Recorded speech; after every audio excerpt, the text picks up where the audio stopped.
Akkam jirtu hordoftoota koo nageenyi koo kabajaaf jaalalaa lafa isin jirtanitti isin haa dhaqqabu isiniin jechaa kanneen chaanaalii kanaaf haaraa taatan subscribe viidiyoo kanas like gochuun jalqabaa yaada fi miirri keessan immoo anaaf faamileedha waan ta'eef komentii jalatti yaadaaf miira dhuunfaa keessan naaf barreessaa. Viidiyoo koo guyyaa har'aan akka biyyaatti shamarran keessaa bara kana qabxii kutaa 12ffaa guddaa fi olaanaa kan fidde barattuu Gannat Margaa eenyu maal keessa dabartee firii kana galmeessuu dandeesse waan jedhu kanan isin biraan ga'u ta'aa hanga dhumaatti na hordofaa.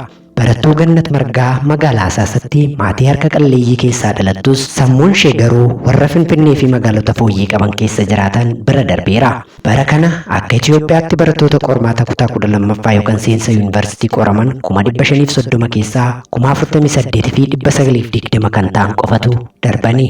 Barattoonni qabxii olaanaan darban manneen barnoota bultii addaa yookaan Special Boarding School Oromiyaa keessa jiran keessatti heddummatu.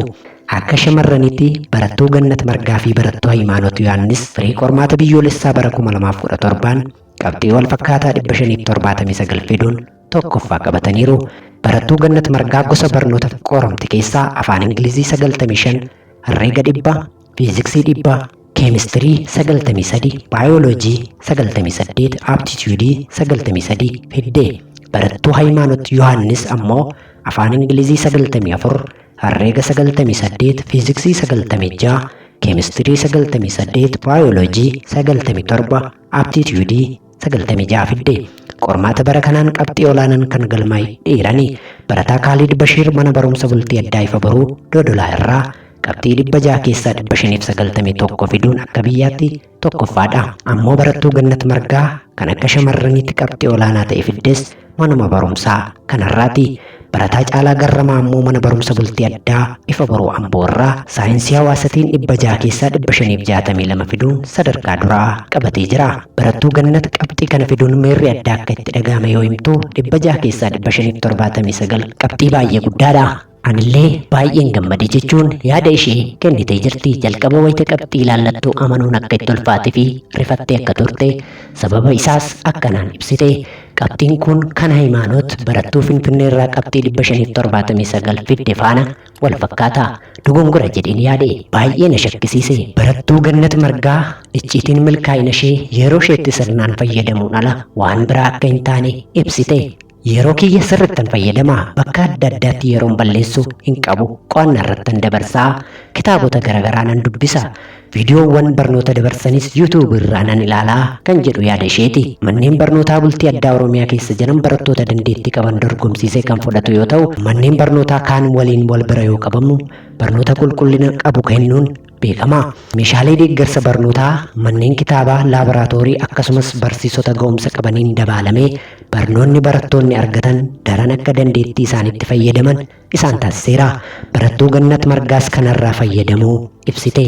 Barsiisonni kiyyas baay'ee ciccimoodha. Barsiisota ciccimoodhaan baradhe waan baay'eedhaan na gargaaraa turani. Yeroo barnootaan alattis qabiyyeewwan barnootaa hedduu irratti dookumentiiwwan baay'een fayyadan nuuf dhiyeessuun nu qo'achiisaa turan. Isa kanatu baay'ee na gargaaree jetti. Akka barattuun kun jettutti qabxii olaanaan kun ifaajja ishee qofa osoo hin taane bu'aa ga'umsa barsiisota isheetis. Maatiin koo na gargaaru, kan haadha koo garuu addaan yaada barattuu Gannat Margaati. Maatiin barattuu Gannat Margaa harka qalleeyyiidha. Garuu rakkinni isaanii shamarree kana hiriyoota ishee biraa hin hambisne. Kutannoo guddaa qabu.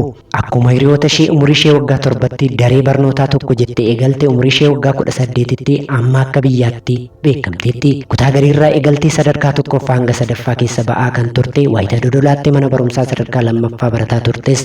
Akkasuma barattoota walakkaa miliyoonaan dorgomtee qabxii boonsaa jedhamu fiduun waan salphaa miti. Barattuu Gannat Margaa milkaa'ina ishee kanaaf maatii ishee daran galateeffatteetti. Maatiin koo baay'ee na gargaaru, osoo ofii hin baratin na barsiisan. Anillee kaayyoo isaanii kan isaan barbaadan sana galmaan ga'uun isaan boonsuun barbaada jechuun yaada ishee laattee jirti. Namuu barataa yookaan barattuu qabxii olaanaa akkanaa galmeessise yookaan galmeessite wayita argu maatiin namoota fooyyee qaban akka ta'anitti tilmaamuu danda'a.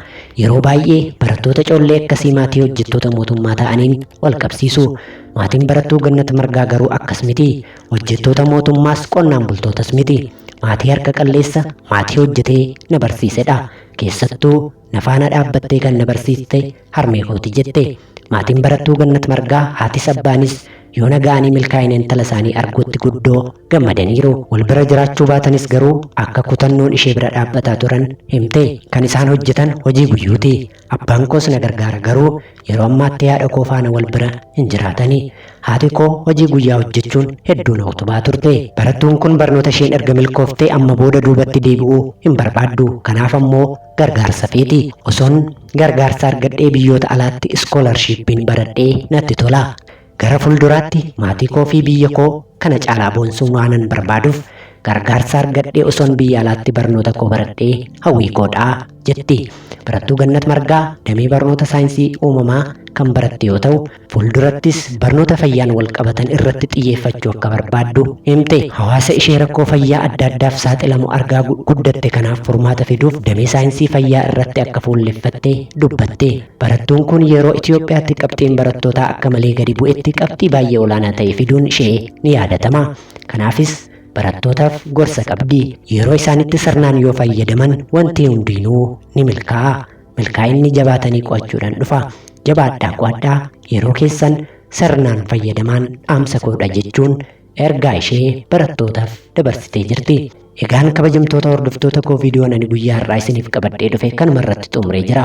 Guyyaa biraa viidiyoo akka kanaa fi seenessawwan garaagaraa qabadhee hangan isiniif dhufutti yaada qabdan komentii jalatti naaf barreessaa. Kanneen chaanaalii kanaaf haaraa taatan immoo sabiskiraayib godhaa. Viidiyoon ani yeroo yeroon gadi dhiisu akka isin bira ga'uuf mallattoo bilbilaa kana oon godhachuu hin dagatinaa. Guyyaa biraa viidiyoo kan biraan hanga walitti deebinutti lafa jirtanitti nagaa naaf ta'a.